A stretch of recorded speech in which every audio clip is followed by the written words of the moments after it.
المجرم واش كيتزاد مجرم ولا كيولي مجرم؟ هذا هو السؤال ديال اليوم. بغيتي تعرف وبغيتي تفهم، عطيني ودنيك واجي معايا. الدراسات الأخيرة بينوا أن المجرم ما كيتزادش مجرم وما كيوليش مجرم. علاش؟ الدراسات الأخيرة بينوا لنا أن هذا المجرم هذا كيكون في الكرش ديال الأم ديالو، وبينوا أن سن المراهقة ما كيبداش كما حنا كنعرفوا حتى ل 15 16 عام. كتقول راه في المراهقه، راه وصل لسن المراهقه، راه ولا كيدير لي بيتيز. راه داكشي علاش كنقولوا حنا كنرجعوا المصائب اللي كيديروا الدراري كنرجعوهم لسن المراهقه. لا، سن المراهقه ماشي هو سن الرشد. هذيك 14 15 16 عام راه كيدخل في سن الرشد، في البلوغ. الانسان فاش كيبدا يلاه كيبلغ، كيبدا كينوض ليه الشعر، كيبدا الصوت ديالو كيتبدل، بزاف ديال الامور كتدخل في سن البلوغ. يعني الانسان كيكون من طفل كيبدا كيدخل الادولت، يعني الراجل كبير او المراه كبيره. سن المراهقه كيبدا في 40 يوم، 40 يوم في الكرش ديال الام. كيفاش؟ كما كتعرفوا الجنين فاش كيكون في الكرش ديال الام ديالو من مورا 40 يوم، ولا الدراسات الاسلاميه ولا الدراسات العلميه بينوا ان الروح فاش كتدخل في ذاك الجنين من مورا 40 يوم كيكون متكون واحد الجنين صغير. هذاك الجنين فيه عوينات، ودينات، نيف، فم. يعني ماذا يعني هذا؟ يعني ان هذاك الجنين ولا عنده احساس، ولا عنده مشاعر. هذا الاحساس هذا المشاعر ديالو كيبداو كيتكونوا في الكرش ديال الام. يعني الانسان باقي في الكرش ديال الام ديالو وكيبدا كيسمع. الا كانت الام عندها ضغوطات اولا عندها دي فيولونس كونجوغال، يعني ديما مضاربات ما بين الزوج والزوجه، اولا في واحد الام كتكون في واحد البيئه اللي هي ما موالماش وغير ملائمه لذاك الجنين، كيبدا يحاول يسانفلونس بهذاك البيئه اللي هو فيها. يعني كيبدا من 40 يوم حتى كيتزاد الوليد هو عايش في واحد البيئه اللي كتكون عايشه فيها الام ديالو.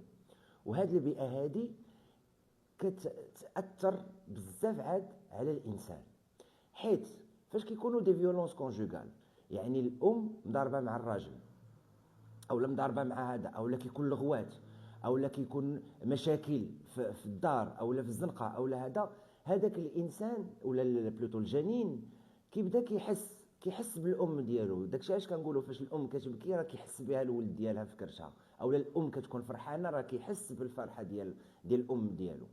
هنا هاد البيئه اللي كيكون ساكن فيها داك الجنين كيتاثر منها. اون فوا كيخرج للبيئه الاجتماعيه والمجتمع ديالنا كيزيد واحد التاثرات اخرين كيبداو كيدخلوا في هذه القضيه هذه، بما فيهم البيئه الاجتماعيه فيها العائله. يعني بلاصه فين كيتزاد العائله ديالو، الا كانت عائله مزيانه راه اوتوماتيكمون هذاك الوليد كيبدا كيشوف الحوايج زوينين. بين قوسين غادي تقولوا لا راه شحال من واحد عائلته مزيانه هو خرج مجرم. غنجيكم في الهضره.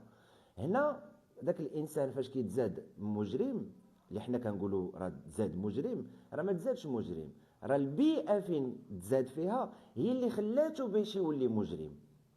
داكوغ؟ بالنسبه للبيئه الاجتماعيه اللي كيتزاد فيها، هنا كنرجعوا لثلاثه ديال الحوايج. كنرجعوا العائله فين كيتزاد، كنرجعوا المدرسه اللي كيقرا فيها الا مشى للمدرسه، وكنرجعوا للزنقه البيئه ديال المجتمع. هنا الطفل فاش من صغره كيسمع الكلام الخايب، كلام النبي، وكيشوف المضاربات، وكيشوف المضاربه في الزنقه بالموس، وكيشوف الشفره، وكيشوف السرقه، كيشوف المسائل التي لا يحمد عقباها. من طبيعه الحال الانسان فاش هذا الدري الصغير فاش غادي يمشي يقرا راه غادي يقدر يقول واحد الكلمه اللي سمعها هو في الدار، وغادي تقولوا ليه وغادي تبغوا تعاقبوه الور كو هو راه ما قالش شي حاجه اللي ما سمعهاش في الدار. بالنسبه ليه راه عاديه، شي حاجه اللي نورمال، شي حاجه اللي كيشوفها يوميا. الى الاب كيهز مثلا السلاح الابيض على الام ديالو، راه من طبيعه الحال غنتسناو هذا الدري هذا حتى هو غادي يهز السلاح الابيض وغادي تجيه عاديه، اولا غادي يشوف يسمع بان الاب ديالو كيصفر، اولا الام ديالو كتسرق، اولا يعني كاينين شي حوايج اللي كيأثروا على الانسان وكيخليوه يديروا شي حوايج اللي هما راه افعال جرميه، ولكن بالنسبه ليه هو راه عادي. دونك الرجوع الاصل ديال هذا السؤال هذا، واش الانسان كيتزاد مجرم اولا كيولي مجرم؟ من طبيعه الحال الانسان كيولي مجرم، وباش بالبيئه بالمجتمع اللي هو ساكن فيه. فهمتوا؟ وشكون اللي مجرم فيكم دابا؟